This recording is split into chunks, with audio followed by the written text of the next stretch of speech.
নতুন শিক্ষাক্রমের মূল্যায়ন পদ্ধতি অত্যন্ত জটিল হওয়ায় এর বাস্তবায়ন কঠিন এমন মন্তব্য করে এর পরিমার্জন শেষে আগের শিক্ষাক্রমে ধাপে ধাপে ফিরে আনা হবে বলে জানিয়েছেন শিক্ষা উপদেষ্টা ডক্টর ওয়াহিদ উদ্দিন মাহমুদ।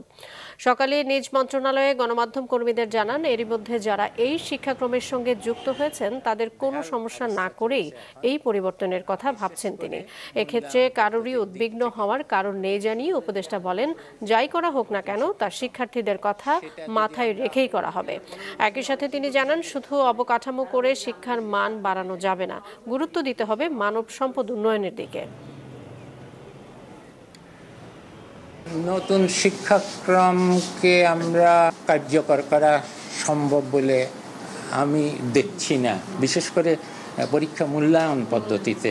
সাময়িক সময় আমরা আগের যে শিক্ষাক্রম সেখানে ফিরে যাওয়ার চেষ্টা করব, কিন্তু এমনভাবে করব যারা ইতিমধ্যে ঢুকে গেছে, যেমন নবম শ্রেণীতে এবং অন্যটা, তাদের যাতে কোনোভাবেই ছাত্রদের যাতে কোনোভাবেই একটা বিপাকে না পড়ে।